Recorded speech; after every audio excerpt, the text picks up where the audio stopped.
Hello friends, இன்றைக்கி நம்ம சுவையான கல்யாண வீட்டு வத்தக்குழம்பு எப்படி செய்யலான்னு பார்க்கலாம். அதுக்கு நான் நிறைய சின்ன வெங்காயம், பூண்டு எடுத்திருக்கேன். அதில் பாதி பாதி பொடியாக நறுக்கி வச்சுருக்கேன். ஒரு கைப்பிடி கருவேப்பிலை, எலுமிச்சம்பழம் அளவு புளி தண்ணியில் ஊற வச்சுருக்கேன். இப்போ ஒரு வாணலியில் ஒரு குழிக்கரண்டி நல்லெண்ணெய் ஊற்றிக்கோங்க. காஞ்ச உடனே ஒரு டேபிள் ஸ்பூன் கடுகு, 1/4 டீஸ்பூன் வெந்தயம், 1 டீஸ்பூன் ஜீரகம் சேர்த்து நல்லா பொரிய விடுங்க. பொரிஞ்ச உடனே பூண்டு, வெங்காயம், கருவேப்பிலை, நம்ம பொடியாக நறுக்குனது, முழுசாக வச்சுருந்தது எல்லாத்தையும் ஒன்றா சேர்த்து நம்ம நல்லா வதக்கிக்கலாம். இந்த குழம்புக்கு நம்ம எதுவுமே அரைச்சி சேர்க்க போகிறதில்ல, வதக்கி தான் செய்ய போகிறோம். இப்போ இது கொஞ்சம் வதங்கின உடனே ஒரு பெரிய தக்காளி பழம் நான் பொடியாக நறுக்கி அதையும் இதோட சேர்த்துக்கிறேன். இப்போ இந்த வெங்காயம், பூண்டு, தக்காளி எல்லாமே எண்ணெயிலே நல்லா நம்ம வதக்கிக்குவோம்.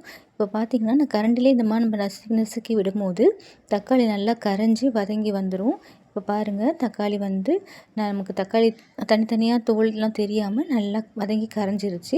இப்போ இது கூடவே 1/2 ஸ்பூன் மஞ்சள்தூள், 1 ஸ்பூன் மிளகாத்தூள், 2 ஸ்பூன் தனியாத்தூள், மிளகுத்தூள் 1 ஸ்பூன், ஜீரகத்தூள் 1 ஸ்பூன் சேர்த்துக்கிறேன். தேவையான உப்பும் சேர்த்து நல்லா வதக்கிக்கிறேன். இந்த கெட்டிப்பட்டு வரும்போது கொஞ்சம் தண்ணி விட்டுக்கோங்க, இல்லைன்னா உங்களுக்கு கடாயில் அடி பிடிச்சிக்கும். அப்புறம் அந்த தூளும் தீஞ்ச மாதிரி வாசனை வந்துடும். அதனால் கொஞ்சம் தண்ணி விட்டு நல்லா தொக்கு மாதிரி இதை நல்லா கரைச்சி விட்டுக்கோங்க. இப்போ பாருங்கள், நல்லா அந்த தக்காளி, அந்த வெங்காயம் எல்லாம் சேர்ந்து நல்லா வதங்கி சுருண்டு வந்திருக்கு. இப்போது இந்த ஸ்டேஜில் நம்ம கரைச்சி வச்சுருக்க புளி ஊற்றிக்குவோம். தேவையான அளவு தண்ணியும் ஊற்றி நம்ம நல்லா இதை கொதிக்க விடுவோம். இந்த பச்சை வாசனை, புளியில் இருக்க பச்சை வாசனை, பொடியில் இருக்க பச்சை வாசனை எல்லாம் போகிற அளவுக்கு கொதிக்கட்டும். அதுக்குள்ளே நான் 2 ஸ்பூன் அரிசி மாவை தண்ணி விட்டு கரைச்சி வச்சுக்கிறேன்.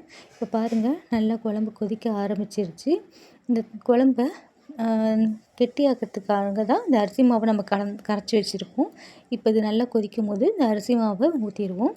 ஊற்றி அது இன்னும் கொஞ்சம் கொதிக்கட்டும். அதுக்குள்ளே இன்னொரு ஸ்டவ்வில் ஒரு சின்ன கடாய் வச்சு அதில் நம்ம ஒரு குழிக்கரண்டி மறுபடியும் நல்லெண்ணெய் ஊற்றி நம்ம அந்த சுண்டைக்காவை போட்டு நல்லா பொரித்து எடுத்துக்குவோம். இது நீங்கள் நல்லெண்ணெயிலே செய்யும் போது உங்களுக்கு அந்த சூடு தணிக்கும், டேஸ்ட்டும் நல்லாயிருக்கும்.